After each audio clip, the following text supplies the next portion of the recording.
Pendant la tournée, on est la majeure partie du temps en transport en fait.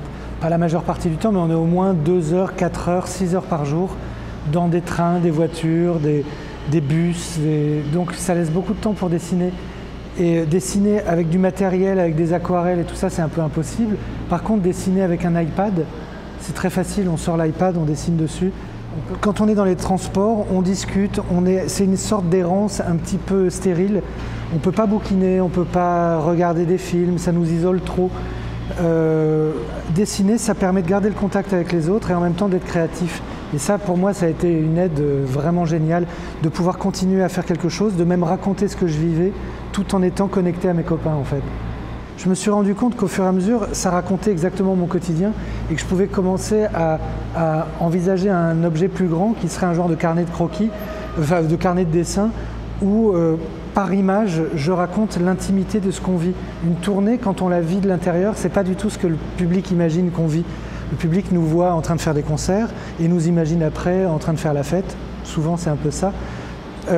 Alors les concerts, c'est vrai, la fête, ça dépend, c'est pas forcément vrai. Et surtout, on est explosé de fatigue parce qu'on a voyagé toute la journée et que le lendemain, on repart à 7 heures pour aller dans une autre ville. Donc, en fait, ce que nous, on vit de l'intérieur, c'est de la bouffe, des hôtels, des transports, des balances, des réglages techniques, des rencontres avec des techniciens, des rencontres avec des repas qui sont toujours un peu les mêmes, dans des loges qui sont toujours un peu les mêmes, des théâtres qui se ressemblent. Donc cette monotonie dans laquelle on essaye quand même de faire vivre du changement et de la vie, elle me semblait marrante à raconter. Voilà, donc j'ai commencé à chercher à faire dessin après dessin un carnet qui raconterait vraiment exactement ce que nous on vit. Il se trouve que je postais les dessins sur Instagram chaque fois que j'en faisais un et la programmatrice des Francopholies de La Rochelle m'a proposé, au bout d'un moment, elle m'a dit mais en fait tu es en train de préparer une expo pour les Francopholies. Et je lui dis bah pas du tout, je suis pas dessinateur, je fais ça pour m'amuser. Elle m'a dit bah t'es un chanteur qui dessine, nous ça nous intéresse aux Francopholies, un chanteur qui dessine. Et là j'ai commencé à me dire que ok, j'assumais pas d'être dessinateur, mais un chanteur qui dessine, j'assume. Et de fil en aiguille, j'ai vraiment plus et plus assumé. Puis maintenant, j'assume de dire que je suis dessinateur.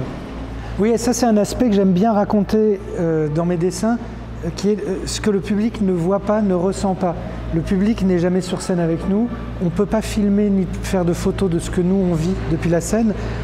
Par exemple, quand on est sur scène et qu'on est éclairé par des éclairages qui viennent de l'arrière, qui s'appellent des contres, on ne voit que les jambes du premier rang. Donc on voit un rang de jambes. Et ça c'est rigolo parce que c'est tous les soirs et personne, le public n'a aucune idée de ça. C'est tout noir et un rang de jambes. Ici ça c'est quelque chose, c'est une discipline très importante dans le milieu du spectacle, le Tetris, qui consiste à agencer le mieux possible les choses dans le coffre pour pouvoir faire tout rentrer dans un coffre. Et on devient des champions du monde de Tetris. Et je défie quiconque d'essayer de nous dire comment il faut mettre nos affaires. On sait exactement quel truc va en premier, quel truc va dessus et tout ça. Ça devient vraiment scientifique. Ça, c'est vraiment les hôtels qui me dépriment. C'est les hôtels qui se la racontent avec 18 coussins, des matelas, des surmatelas, des trucs, une espèce de télé avec des murs en contreplaqué dessus. Des trucs qui se veulent design et super chic alors que c'est du toc parfait. Et puis il y a des œuvres d'art contemporain, plus ou moins, mais je trouve que ça m'agresse en fait qu'on essaye de me faire croire qu'on est dans un palace alors qu'on est dans un ibis et que tout va bien, quoi. Il n'y a pas besoin de nous faire croire que c'est... Donc ça, moi, malheureusement, donc c'est des hôtels qui m'agressent, mais c'est des hôtels qui sont finalement les mieux en tournée parce qu'ils sont confortables et qui sont standardisés.